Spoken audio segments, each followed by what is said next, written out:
Welcome back to our Lions Walk. Ben says if we go to penalties at Selhurst Park next week, we've got absolutely no chance of getting through. That's, of course, what we're talking about this week. We are talking about the FA Cup 5th round game against Crystal Palace. Welcome back. We're also talking about Amakhu, Kramer, and ZacK Sturge as well. We're doing that, of course, with Charlie and Callum, and we have a special guest this week from the very famous Red and Blue Review, which covers all things Crystal Palace. We're delighted to be joined by podcaster Ian. Ian, thank you very much for giving it your time to come and talk to us.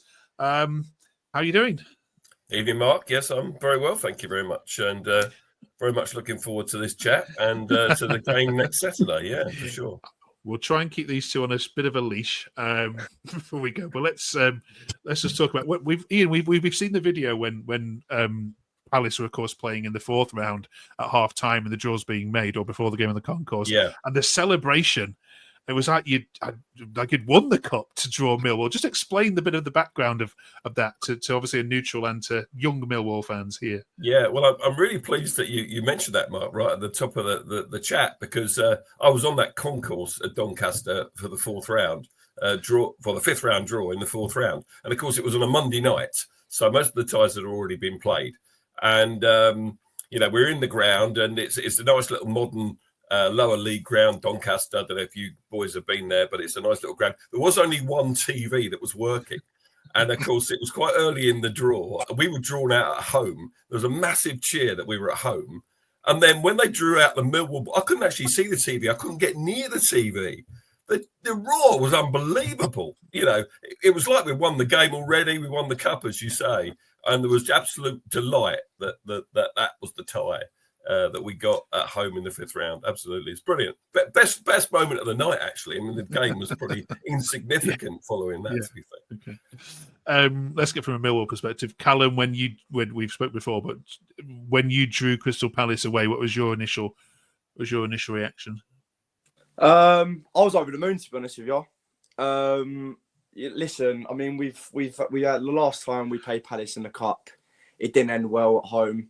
Obviously, they've got no Michael Elise anymore, which is a very good plus. But we've got Romain Eze there at the minute. I hope he doesn't play because knowing him, he'll probably score against us. But no, yeah, listen, we want to get revenge for that 2-1 win. At our place. So. Yeah, listen, it's a massive game. It's probably our game of the season so far. We have to win that game. Otherwise, there will be trouble in the fan base because we just don't like losing against Palace. So, yeah, it's a must-win for us. Okay. Ian, explain again, just in terms of Palace's dislike of clubs. We always hear Palace and Brighton is the feud, and, obviously you've got dislike of West Ham and others, but what is the relationship between Palace and Millwall historically, and where's it at now? Okay, so of course, in the current era, it's Brighton in the Premier League, the M23 rivalry. But I think if you ask any real Palace fan, any Palace fan that's been around a little bit, who's your biggest rivals? Millwall. We absolutely hate Millwall. And it goes back many, many years. I mean, I was thinking about this. I won't bore you with this too much, but I remember my nan, lived in Penge in the 50s and 60s. And when I was a young boy in the 70s, she told me about the rivalry they had then and how they didn't go and visit their relatives near Millwall, near Coldblow Lane, when Millwall were at home because they were Palace. And that's ridiculous, isn't it? Wow, it goes all the way back to there. I remember going to the Old Den in the 80s and 90s, and it was horrible. For us, it's a horrible place to go because you sort of didn't feel very safe. And the new grounds, many times I visited in the Championship mainly, and and they lock you in for hours. It's just not nice. People shouldn't have to do that kind of stuff when they go to football. So, there is that sort of hatred there. You guys, no one likes us. We don't care. We certainly don't like you, Let's hope the football does the talking on Saturday and there's no trouble, because I think that's what some people are genuinely concerned that they might kick off, and let's hope it doesn't because there's no need for it. No, absolutely not. Here said, Charlie, as a younger fan, to obviously to Millwall and Palace as this fixture. You must be. Do you think people are looking forward to this more because obviously you haven't played each other, regularly as a fixture, certainly in recent years? Yeah, I think recently as well, in general, Millwall have had an absence of a local rivalry near us. We've had Charlton a few seasons ago, but I mean, we always know we're going to win there, so it's not as bad. You don't count then. You don't count then. Yeah, exactly. So it's good to have another local rivalry. And the fact that we've got an away fixture in the Cup, I think this season we've had 2 away fixtures in a row, and it's our first time we've had an away fixture since something like Tottenham away about 7-8 years ago now. So it's good to get that 5th round of the Cup, our first Cup run for a little bit, and it's revenge for last time as well. I think that's the main point, as Callum said earlier. We've got to get our own back, basically. We've got to... we're the underdogs, which we normally are. And it's the perfect opportunity for us to go there and show everyone what we're about. Yeah, and if only you'd have played SA in the 3rd round, and then you would have run this storyline that's probably going to unfold. I mean, Ian, how's he done for you? I've watched him in glimpses. He's amazing talent. Yeah, well, we've only seen him in glimpses. So we haven't really seen Remain SA properly yet. But he came off the bench for his debut, I think was at Brentford, and we were 2 down. And his first touch of the ball, he puts it in the net.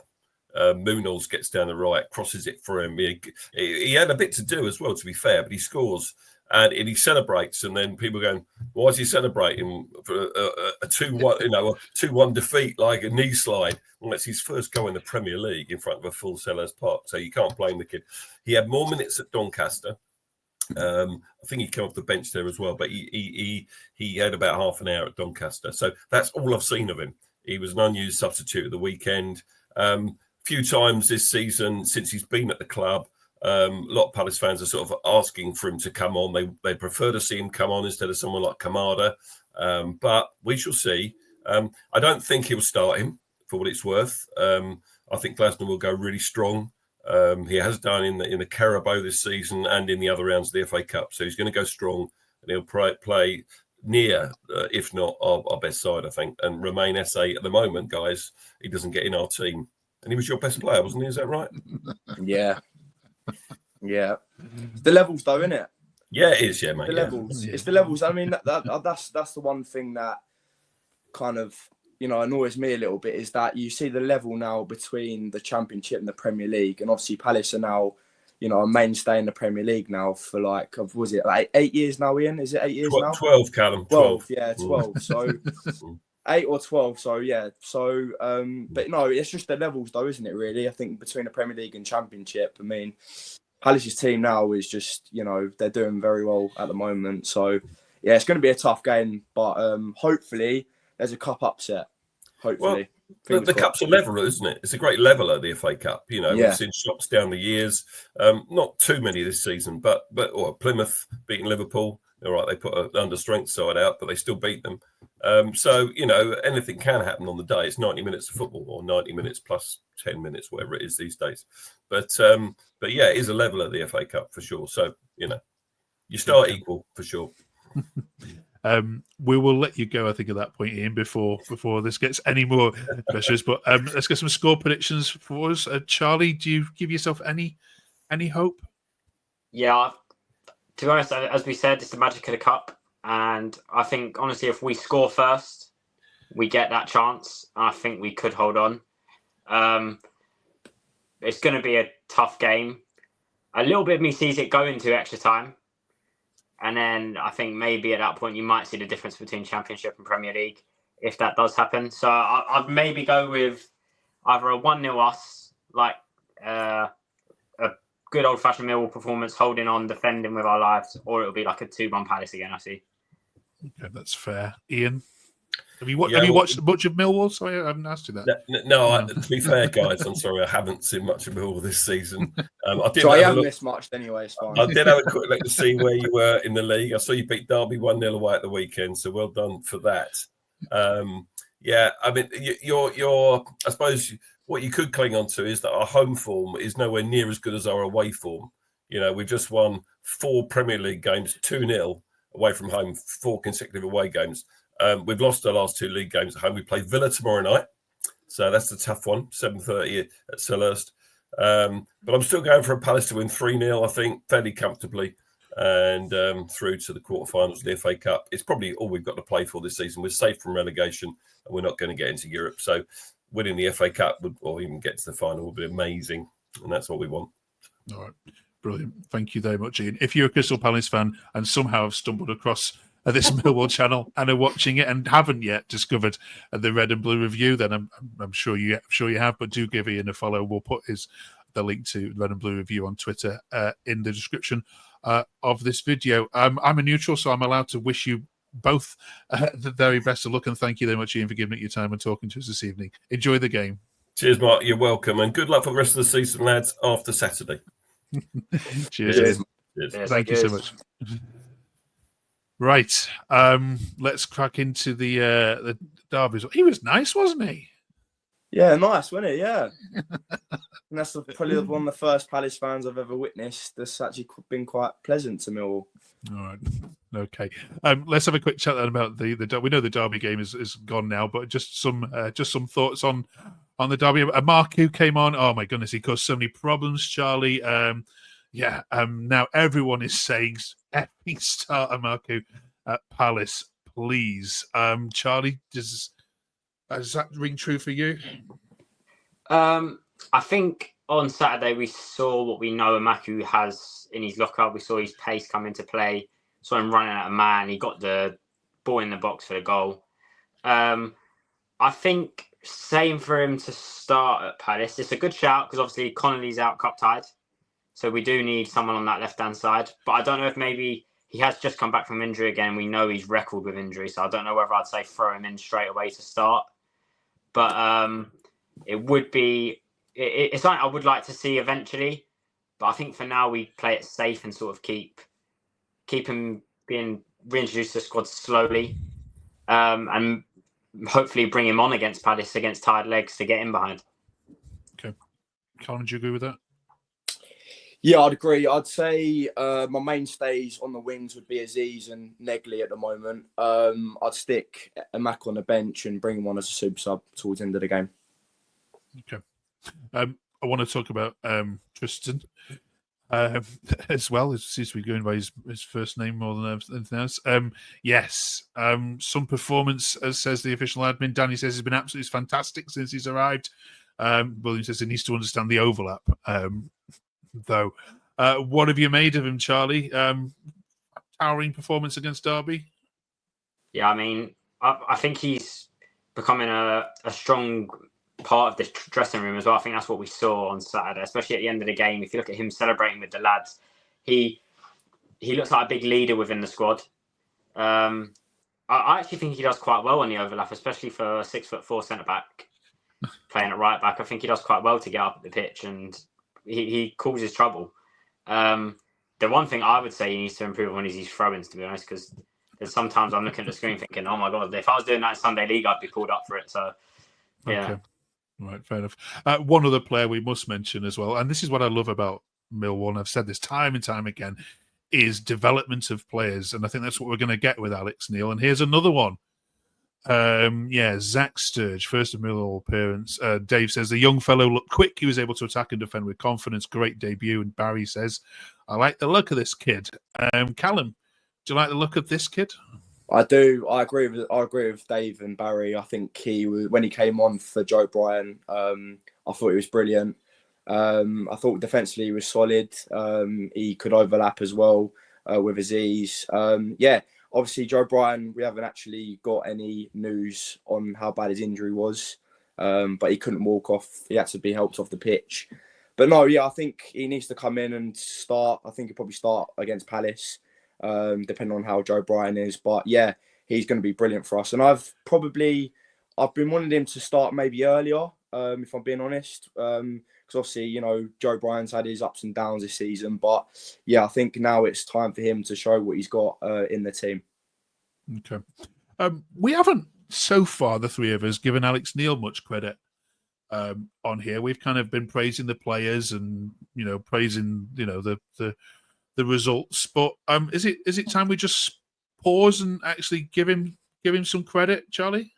Yeah, definitely. I think I think, to me, Alex Neil's sort of like, he's giving off the sort of authoritarian sort of nature that we have at Millwall. I think everyone was sort of unsure at the start because he didn't have any links to the club, and he's from Scotland, so what connection does he have to us down here?